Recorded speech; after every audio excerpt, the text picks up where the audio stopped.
అందరికీ నమస్కారాలు. ముప్పాళ్ళ గ్రామం అయితే చాలా ఉత్సాహంగా ఉన్నారు.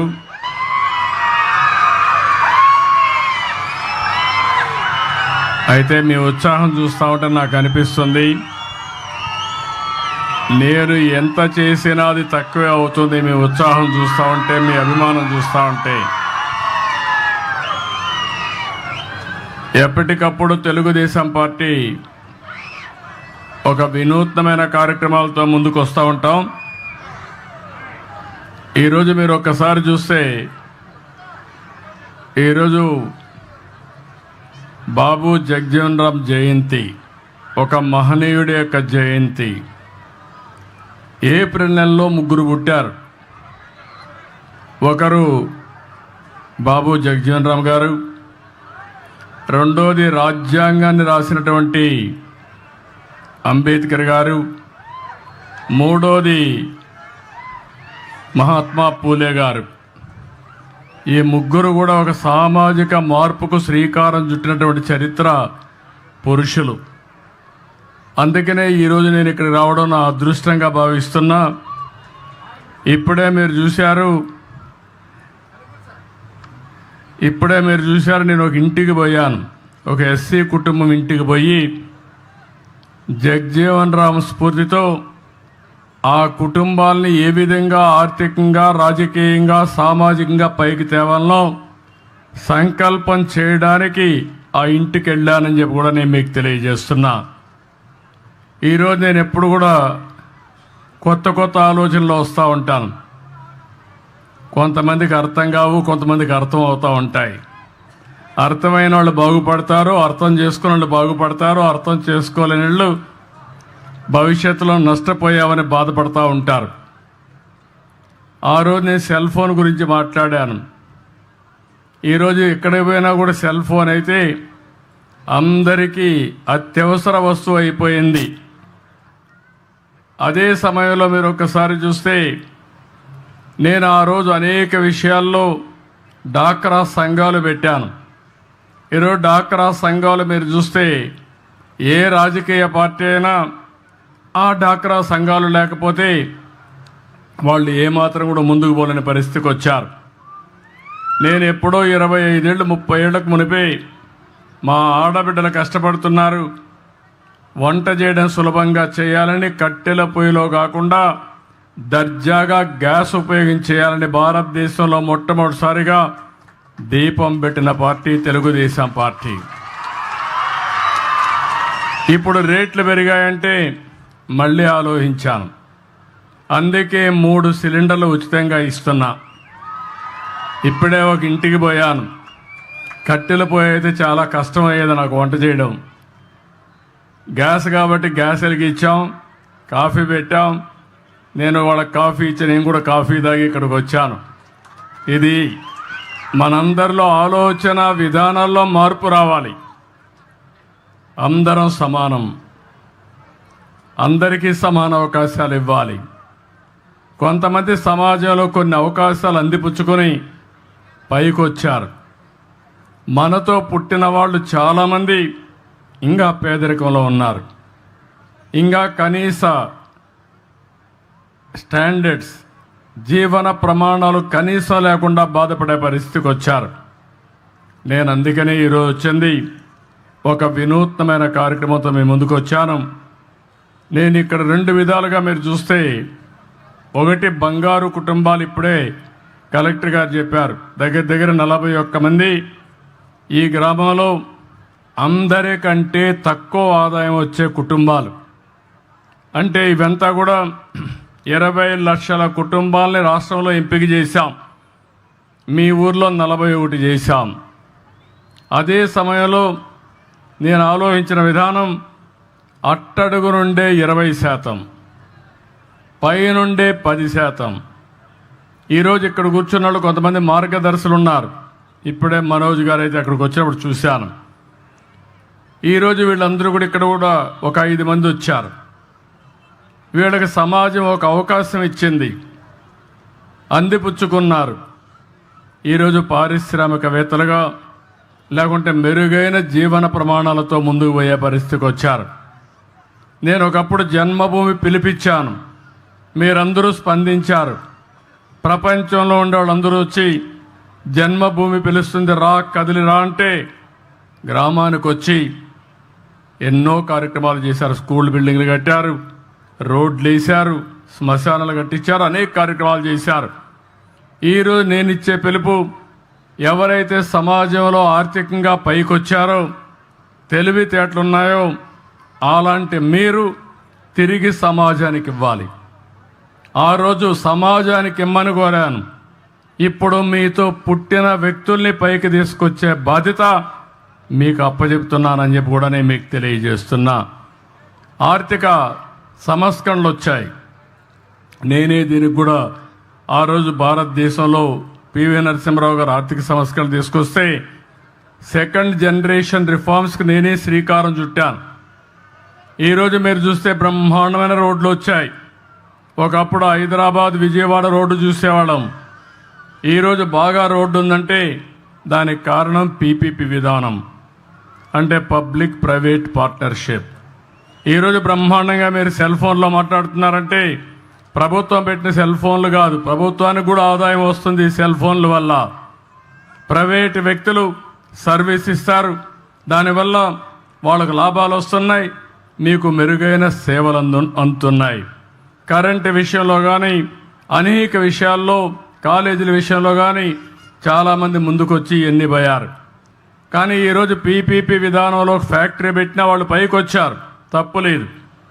ఈరోజు సిఎస్ఆర్ కూడా పెట్టారు, కార్పొరేట్ సోషల్ రెస్పాన్సిబిలిటీ అని. కానీ కొన్ని కార్యక్రమాలు చేస్తున్నారు. కానీ ఈరోజు నేను తీసుకున్న కార్యక్రమం మీరు చూస్తే ఎప్పుడు కూడా 20-30 సంవత్సరాల ముందే నేను ఆలోచిస్తాను. సమాజాన్ని అధ్యయనం చేస్తూ ఉంటాను, ఎప్పటికప్పుడు అర్థం చేసుకుంటూ ఉంటాను. నా ఆలోచన ఒకటే, భారతదేశంలో పుట్టిన ఏ వ్యక్తి కానీ పేదరికంలో ఉండడానికి వీలు లేదు. మనం ఈరోజు వికసిత్ భారత్ మాట్లాడుతున్నాం. 2047కి ప్రపంచంలోనే భారతదేశం అగ్రస్థానంలో ఉంటామని నేనైతే స్వర్ణాంధ్రప్రదేశ్ తయారు చేశాను. స్వర్ణాంధ్రప్రదేశ్లో 2047కి 55 లక్షల రూపాయలు తలసరి ఆదాయం. ఈరోజు 2,90,000 ఉంటే దీన్ని 23 ఏళ్లలో దగ్గర 20 సార్లు 20 రెట్లు 15 రెట్లు పెరిగే అవకాశం ఉంటుంది. అది సాధ్యమా అంటే సాధ్యం. దానికి కార్యాచరణ ప్రణాళిక తయారు చేస్తున్నాం. అదే సమయంలో ఇది కొంతమందికి ఆదాయం వచ్చి చాలామంది నిరుపేదలుగా ఉండడానికి వీలు లేదు. అందుకే చాలా రోజులు మదనపడ్డాను. ప్రభుత్వం అనేక కార్యక్రమాలు ఇస్తున్నాం. మొన్నే పేదల సేవలో నెల 1వ తారీఖున పింఛన్లు ఇచ్చాను. ఈరోజు మీరు చూస్తే 4,000 రూపాయలు పింఛనిచ్చే ప్రభుత్వం భారతదేశంలో ఒక్క ఆంధ్రప్రదేశ్ ప్రభుత్వం తప్ప ఎక్కడా లేదు. ఇక్కడుండే ఎన్డీఏ ప్రభుత్వం ఇస్తున్నాం. దివ్యాంగులకు 6,000 రూపాయలు ఇస్తున్నాం. ఒకప్పుడు 500 నేనే చేశాను. మళ్ళీ ఈరోజు వస్తే తర్వాత వచ్చిన తర్వాత 3,000 చేశాను. ఈరోజు 6,000 రూపాయలు చేసే పరిస్థితికి వచ్చాం. ఎవరైనా కిడ్నీ పేషెంట్లు కానీ లేకపోతే కొంతమంది లెప్రసీ పేషెంట్లు ఉంటే వాళ్లకు 10,000 ఇస్తున్నాం.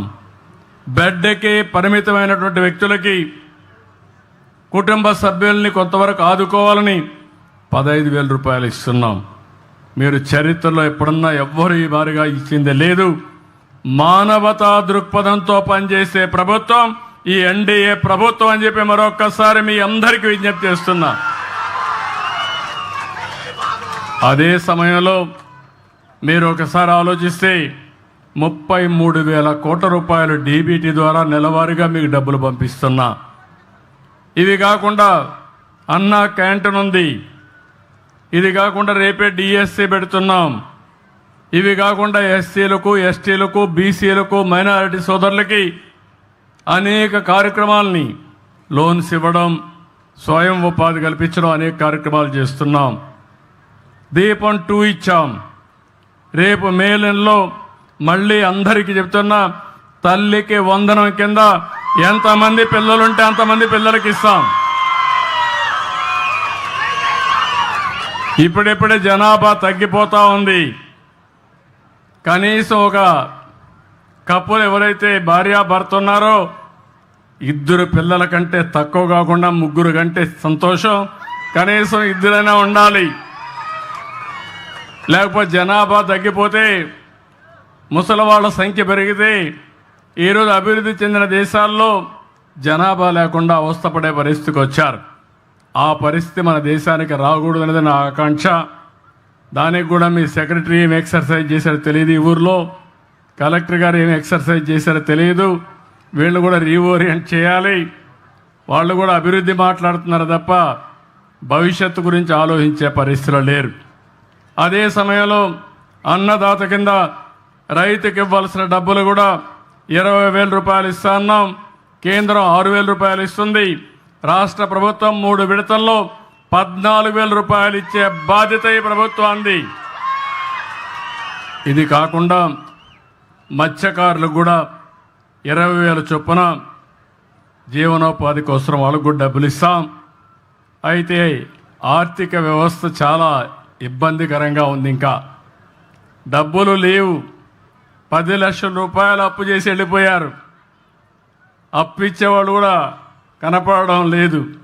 వడ్డీ కట్టాలి, మళ్ళా అసలు తీర్చాలి, సంపద సృష్టించాలి, ఆదాయాన్ని పెంచాలి, సంక్షేమ కార్యక్రమాలకు పెట్టాలి, మళ్ళీ మీకు అమరావతి కట్టాలి, పోలవరం కట్టాలి. అదే సమయంలో ఏవైతే నేను చెప్పానో సూపర్ 6 కూడా అమలు చేయాలి. ఇది కొంచెం కష్టమైన పనే, కానీ ఇష్టంగా పనిచేస్తున్నా.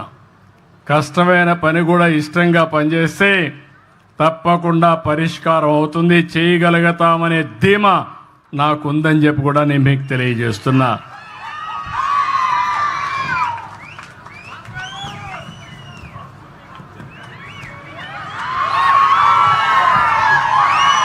ఇక్కడికి వచ్చినప్పుడు మిగిలిన విషయాలు నేను మళ్ళీ మాట్లాడతా.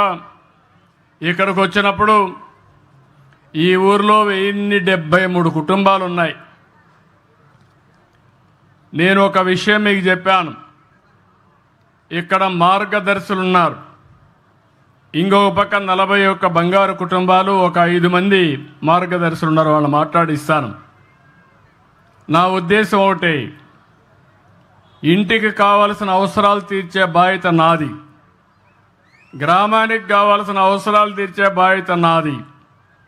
పేదవాళ్ళందరినీ ఆదుకునే విధంగా కార్యక్రమాలు చేపడతాం. కానీ పైనుండే మీరు, కింద నుండే 41 కుటుంబాలని అందరితో సమానంగా పైకి తీసుకొచ్చే బాధ్యత ఈ మార్గదర్శులకు అప్పచెప్తున్నానని చెప్పి కూడా నేను మీకు తెలియజేస్తున్నా. ఈరోజు ఒకసారి నేను కూడా ఒక గ్రామంలోనే పుట్టా. 6-7 కిలోమీటర్లు నడిచి హై స్కూల్కి వెళ్ళాను. ఇప్పుడు పిల్లలు బెటరు. ఊర్లోనే స్కూల్స్ ఉన్నాయి, రెసిడెన్షియల్ స్కూల్స్ ఉన్నాయి. మేము చిన్నప్పుడైతే 6-7 కిలోమీటర్ల వాగుల్లో, వంకల్లో, అడవుల్లో పోయి చదువుకొని అప్పటికి కూడా క్యారియర్ కూడా చేతిలో పెట్టుకొని, లేకుంటే అప్పట్లయితే ఫుడ్ పాకెట్స్ తయారు చేసుకుని పొట్లాలు కట్టుకుపోయేవాళ్ళం. అది తినేసి, ఎందుకంటే క్యారియర్ మళ్ళీ మోయాలి మళ్ళీ తిరిగి వచ్చేటప్పుడు కూడా. కాబట్టి ఆ విధంగా చదువుకున్నాం, పైకి వచ్చాం, ఒక ఆలోచనతో ముందుకు పోయాం. అదృష్టం కలిసి వచ్చింది.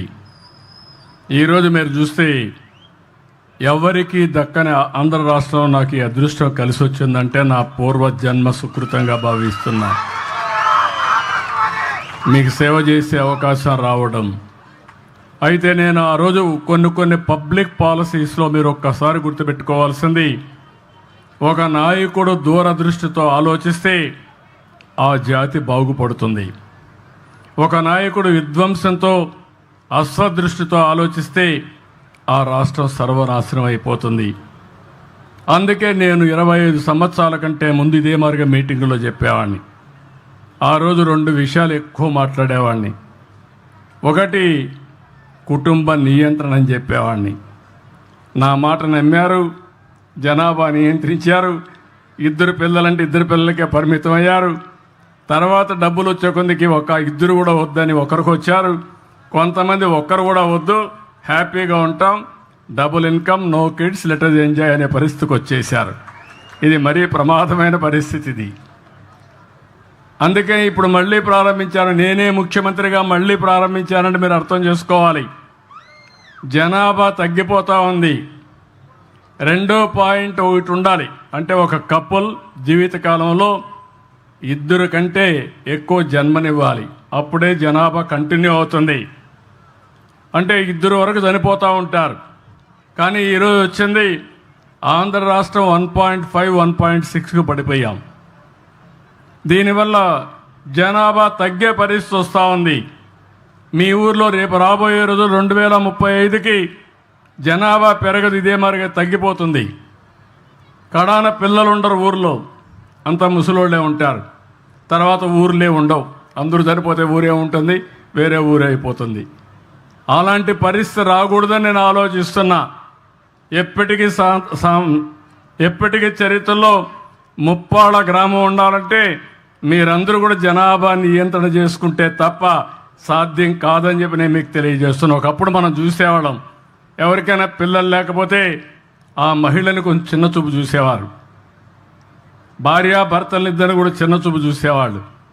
అప్పుడు కంపల్సరీగా ప్రతి ఒక్కరూ హాస్పిటల్ కూడా వెళ్ళి టెస్ట్ చేసుకొని పిల్లలు కనే వరకు ప్రయత్నాలు చేసిన సందర్భాలు ఉన్నాయి.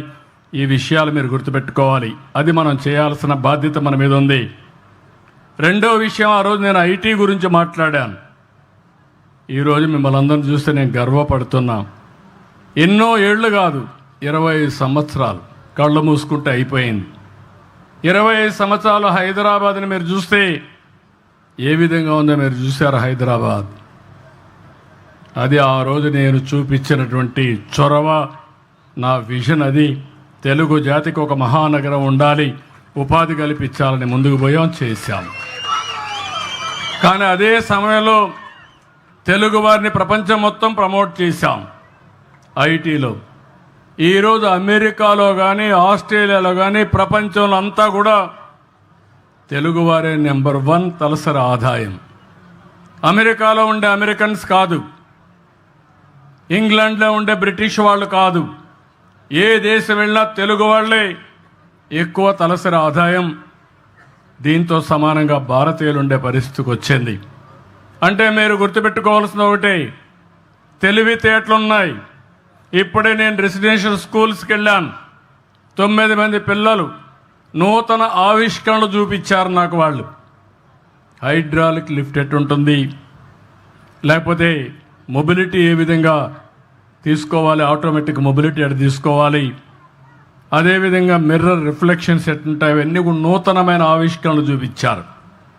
పిల్లలు ఏ విధంగా ఉన్నారంటే మట్టిలో పుట్టిన మాణిక్యాలు మన పిల్లలు. చదివిస్తే ప్రపంచాన్నే శాసించే పరిస్థితి, ప్రపంచానికి ఇన్నోవేషన్స్ అందించే పరిస్థితిలో మన పిల్లలు ఉన్నారు. అలాంటప్పుడు నేను ఆలోచించింది 25 సంవత్సరాలకు వేసిన విజన్ ఈరోజు బ్రహ్మాండమైన ఫలితాలు వచ్చింది. ఇప్పుడు నేను ఆలోచించేది భవిష్యత్తు కోసం ఆలోచిస్తున్నాం. మనుషులమై పుట్టాం, ప్రతి ఒక్కరికి జీవన ప్రమాణాలు బాగుండాలి, మెరుగైన ప్రమాణాలు ఉండాలి. అందుకే నేను ఆలోచించింది సంపన్నమైన, ఆరోగ్యకరమైన, ఆనందదాయకమైన సమాజాన్ని నిర్మాణం చేయాలని నేను ఒక సంకల్పంగా పెట్టుకున్నాను. 2047కి ఇది అవుతుంది. కానీ కొన్ని కుటుంబాలు కొన్ని సమస్యల వల్ల, ఇంకా ఆర్థిక సమస్యలతో చాలా వెనుకుండే పరిస్థితికి వస్తున్నారు. వాళ్ళకి చేయూతనివ్వాలి, ప్రత్యేకమైన శ్రద్ధ పెట్టాలి. పైనుండే వాళ్ళు ఇంకా పైకి వెళ్తారు, సంపాదిస్తారు. మధ్యలో ఉండేవాళ్ళు కూడా చేసుకోగలుగుతారు వాళ్ళ తెలివితేటలతో. అట్టడుగున ఉండే 20% ఎవరైతే ఉన్నారో వాళ్ళకి అండగా ఉండాలని నేను నిర్ణయించుకున్నాను. అందుకే ఈరోజు ఒకటే పిలిపించాను. మొన్ననే తెలుగు ఉగాది, తెలుగు నూతన సంవత్సరం రోజున నేను ఈ కార్యక్రమానికి శ్రీకారం చుట్టాను.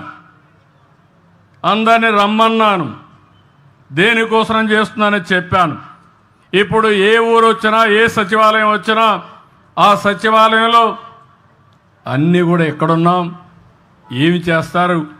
ఈ ఊర్లోకి వచ్చినప్పుడు 40 కుటుంబాలు వచ్చినప్పుడు ఇంకొక పక్కన చూస్తే ప్రతి ఒక్క కుటుంబానికి కనీస అవసరాలన్నీ ఇస్తాం. ఈ ఊర్లో 1073 ఇళ్ళున్నాయి.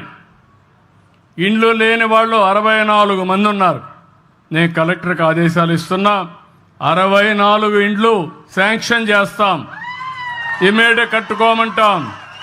ఇంటి జాగా లేకపోతే ల్యాండ్ ఎక్విజిషన్ చేస్తాం. ప్రతి ఒక్కరికి గ్రామీణ ప్రాంతాల్లో 3 సెంట్లు ఇవ్వాలని, టౌన్లో 2 సెంట్లు ఇవ్వాలని తెలుగుదేశం పార్టీ ఒక ఆలోచన పెట్టుకొని, అదే మరి ఎన్డీఏ ప్రభుత్వం ఒక ఆశయంతో ముందుకు పోతున్నాం. ఇంకో పక్కన టాయిలెట్లు నేనే ఆ రోజు ఆత్మ గౌరవంతో కట్టాం. ఇంకా కొంతమందికి లేవు. 1061 మందికి ఉన్నాయి, 11 మందికి లేవు. నెల 2 నెలల లోపల 3 నెలల లోపల ఈ 11 టాయిలెట్లు కట్టించే బాధ్యత కలెక్టర్కి అప్పచెబుతున్నానని చెప్పి కూడా నేను మీకు తెలియజేస్తున్నా. ట్యాప్ వాటర్ ప్రతి ఒక్క ఇంటికి నీళ్ళు ఇవ్వాలని, అది కూడా అష్యూర్డ్ వాటర్ ఇవ్వాలని, రిలయబుల్ వాటర్ ఇవ్వాలని దీనికి పెట్టుకున్నాం. 850 మందికి మాత్రం ఉన్నాయి, 223 లేవు. దీనికి కూడా ఒక టైం బౌండ్ ప్రోగ్రాం పెట్టుకొని ఇమ్మీడియట్గా డబ్బులు కావాలంటే ఇమ్మీడియట్గా ఇస్తా.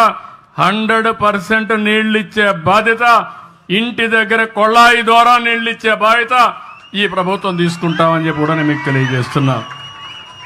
ఇంటింటికి కరెంటు 1073 మందికి కరెంట్ ఇచ్చాం. అంతేకాకుండా ఎస్సీలకు ఎస్టీలకు 200 యూనిట్లు ఉచితంగా కరెంట్ ఇస్తున్నాం. వాళ్ళు పేదరికంలో ఉన్నారు, కరెంటు ఛార్జీలు కట్టుకోవాలని చెప్పి ఉచితంగా ఇచ్చాను. ఈరోజు మళ్ళీ నేను ఆలోచించేది, ఈ 173 ఇండ్లు ఉన్నాయి. దీనికి ఎస్సీలందరికీ 2 కిలోవాట్లు అంటే 240 యూనిట్లు కరెంటు ఉత్పత్తి చేసుకునే విధంగా మీ ఇంటి మీదనే కరెంటు ఉత్పత్తి చేసుకోవడానికి రూఫ్ టాప్ సోలార్ ఇస్తాం. దానివల్ల మీకేంటంటే కరెంటు ఛార్జీలు కట్టే పరిస్థితి శాశ్వతంగా ఉండదు. మెయింటెనెన్స్ కూడా మీకు సంబంధం లేదు. ఒక ఏజెన్సీని పెడతాం, వాళ్ళే మెయింటైన్ చేస్తారు. ఒకవేళ మీకు కరెంటు మిగిలితే తిరిగి గ్రిడ్కి ఇస్తే ₹2.09 చొప్పున మీకు డబ్బులు కూడా ఇస్తారు. రాత్రిలో కరెంటు ఉత్పత్తి కాదు కాబట్టి మీరిచ్చిన కరెంటు తిరిగి మీరు వాడుకునే అవకాశం ఉంటుంది. ఒకవేళ మీరు తక్కువ కరెంటు వాడుకుని ఎక్కువ ఉత్పత్తి చేస్తే దానికి ఎన్ని యూనిట్లు ఉంటే అన్ని యూనిట్లకి ₹2.09 చొప్పున మీ అకౌంట్లో డబ్బులు వేస్తానని చెప్పి కూడా నేను మీకు తెలియజేస్తున్నా. మీరు ₹1 కట్టక్కర్లేదు. మీ ఇంటి మీద ప్యానల్స్ పెట్టుకుంటే చాలు. రెండోది, బీసీలకు కూడా నేను ఒకటే విజ్ఞప్తి చేస్తున్నా, మీరందరూ పెట్టుకోండి. మీరు పెట్టుకుంటే 2 కిలోవాట్లకి దగ్గర 20,000 అదనంగా సబ్సిడీ ఇస్తాం. ఒకవేళ మీరు 3 కిలోవాట్లు పెట్టుకుంటే 360 యూనిట్లు తయారు చేసుకుంటే దగ్గర అదనంగా 78 + 20 ₹98,000 మీకు సబ్సిడీ ఇస్తాం. మిగిలింది మీరు పెట్టుకుంటే కరెంటు ఛార్జీలు కట్టే పని లేదు. ఒకవేళ మీరు మిగులు కరెంటు వస్తే గ్రిడ్కి ఇవ్వండి, తర్వాత మీకు తిరిగి కరెంటు కావాలంటే ఇస్తాం. అవసరమైతే అది కొనుక్కొని డబ్బులు కూడా ఇస్తామని చెప్పి నేను మీకు తెలియజేస్తున్నా. ఇది కాకుండా గ్యాస్ అయితే అందరికీ ఇచ్చాం. 1073 మందికి ఉంది. ఇది శుభవార్త. ఇంకో పక్క ఇంటింటికి ఇంటర్నెట్ కూడా ఇవ్వాలని, మీరు ఇంటర్నెట్ ఇస్తే ఇంటి దగ్గర కూర్చొని పని చేయాలంటే పని చేయడం, కానీ మీకు ఏ మెసేజ్ ఇవ్వాలన్నా ఈజీగా ఇచ్చేట్టుగా ఇంటర్నెట్ కనెక్షన్ కూడా పెట్టాం. 164 మందికి ఉంది, 909 మందికి లేదు. దీన్ని కూడా ఒక టార్గెట్ పెట్టుకొని ప్రతి ఒక్క ఇంటికి ఇంటర్నెట్ ఇప్పించే బాధ్యత నాదని మరొక్కసారి మీ అందరికీ హామీ ఇస్తున్నా. అంటే ప్రతి ఒక్క ఇంటికి ఇంటి జాగా, ఇల్లు, మరుగుదొడ్డి, కొళాయితో నీళ్లు, కరెంటు, ఇంటిపైనే కరెంటు ఉత్పత్తి చేసుకుని రూఫ్ టాప్ని, గ్యాసు, అదే మాదిరిగా ఇంటర్నెట్ ఇచ్చే బాధ్యత తీసుకుంటాం. అగ్రవర్ణాలు కూడా హామీ ఇస్తున్నా. 3 కిలోవాట్లకు 78,000 ఇస్తాం. మీరు పెట్టుకోండి. కరెంటు ఛార్జీలు కట్టే పరిస్థితి లేదు. మీరు ముందుకు వచ్చి మీ పొలంలోనే ఒక పంప్ సెట్ ఉంటే దానికి సోలార్ పెట్టుకుంటే ఉచితంగా పెట్టిస్తాం. అక్కడ ఉత్పత్తి చేసిన కరెంటు మీరు వాడుకొని మీ ఇంటికి కూడా వాడుకోండి, మీ ట్రాక్టర్కి కూడా ఛార్జ్ చేసుకోండి, మోటార్ బైక్ కూడా ఛార్జ్ చేసుకోవచ్చు, కారుకు కూడా ఛార్జ్ చేసుకోవచ్చు. అంటే రాబోయే రోజుల్లో ఎక్కడికి పోవాలన్నా ఖర్చు లేకుండా దర్జాగా పోయే విధంగా మిమ్మల్ని తయారు చేయాలనేది నా ఆలోచన అని చెప్పి కూడా నేను మీకు తెలియజేస్తున్నా. ఇవి చేయడం, ఆలోచనలు తేవడం నా బాధ్యత, దాన్ని అందిపుచ్చుకోవడం మీ బాధ్యత. ఈ ఏడే కాకుండా గ్రామానికి సిమెంట్ రోడ్లు 19 కిలోమీటర్లు ఉంది, 4 కిలోమీటర్లు కావాలి. కలెక్టర్కి ఆదేశాలు ఇస్తున్నా, ఈ సంవత్సరమే 4 కిలోమీటర్లు పెట్టేస్తాం. అదే మరి డ్రైనేజ్, ఇది ఒకటి సమస్య ఉంది, దీనికి ప్రత్యేకంగా నేను ఆదేశాలు ఇస్తున్నా. ఒక ప్రాజెక్టు తయారు చేయండి, 100% డ్రైనేజ్ కింద అండర్ గ్రౌండ్ డ్రైనేజ్ ఈ గ్రామానికి ఏర్పాటు చేసే బాధ్యత కలెక్టర్కి అప్పచెప్తున్నా. దానికి ఎంత నిధులు కావాలని ఇస్తాం, మీరు ఇమీడియట్ కంప్లీట్ చేయండి. అదే సమయంలో స్ట్రీట్ లైట్స్ ఉన్నాయి, 356 ఉన్నాయి. ఇంకో పక్క సాలిడ్ వేస్ట్ మేనేజ్మెంట్ కింద మొత్తం వేస్ట్ కాంపోస్ట్ ప్లాంట్ అప్పుడే పెట్టా, ఇంటింటికాడ చెత్త కలెక్ట్ చేస్తున్నారు. దీనికి ఒక కాంపౌండ్ వాళ్ళన్నారు, అది కూడా శాంక్షన్ చేస్తా, కట్టియాల్సిందిగా నేను కోరుతున్నా. అదే మరిగా లిక్విడ్ వేస్ట్, మురుగునీరు, దీన్ని కూడా మనం ట్రీట్ చేయాలి. 10 సోక్ పిట్స్ వచ్చాయి, ఇంకో 15 కావాలన్నారు, అవి కూడా శాంక్షన్ చేస్తాం, అవి కూడా కంప్లీట్ చేయించేయండి. అప్పుడు మీరు చూస్తే ఒక పరిశుభ్రమైన గ్రామం, ఇంటికి ఎన్ని అవసరాలు ఇచ్చాం, ఇంకా మీకుండేది ఆదాయాన్ని పెంచుకోవాలి, జీవన ప్రమాణాలు పెంచుకోవాలి. దానికోసం ఇప్పుడు మార్గదర్శులు తెచ్చాను, బంగారు కుటుంబాలను ఐడెంటిఫై చేశాం, గ్రామాన్ని అభివృద్ధి చేస్తాం. 2047కి ఏ గ్రామం ఎక్కడుండాలనో, ఏ సచివాలయంలో ఏ కార్యక్రమాలు చేయాలనో ఒక నిర్దిష్టమైన ఆలోచనతో వస్తాం. టెక్నాలజీ ఉపయోగిస్తాం, ఖర్చులు తగ్గిస్తాం, ఆదాయం పెంచుతాం. నిరంతరం ఈ కార్యక్రమాన్ని చేయడానికి ముందుకు పోతాం. ఇది మీరందరూ అర్థం చేసుకొని ఊర్లో ఉండే వాళ్ళందరినీ ఒకటే కోరుతున్నా, మీరందరూ కష్టపడుతున్నారు. నేను కష్టపడమని చెప్పడం లేదు, ఇష్టపడి స్మార్ట్గా పనిచేయమంటున్నా, తెలివితేటలతో పనిచేయమంటున్నా.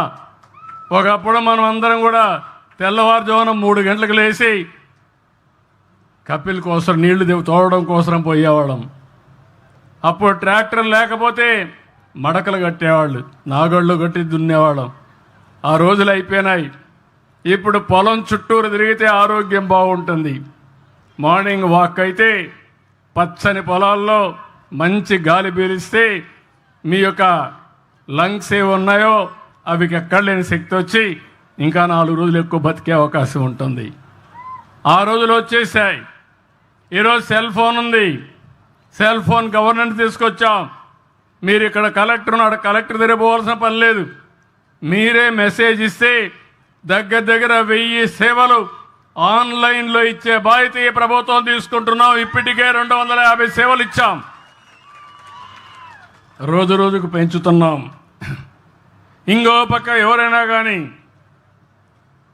యాక్సెస్ పెట్టుకోలేకపోతే ఏది కంప్యూటర్లో లేకుంటే వాట్సాప్లో ఆపరేట్ చేయలేకపోతే వాళ్ళు ఒకే మెసేజ్ ద్వారా కూడా ఇస్తే అది ఆర్టిఫిషియల్ ఇంటెలిజెన్స్ టెక్స్ట్గా కన్వర్ట్ చేసి పని చేసి మళ్ళీ మీకు కావాలంటే మెసేజ్ కానీ లేకుంటే ఆ డాక్యుమెంట్స్ మీకు పంపించే పరిస్థితి తీసుకొస్తాం.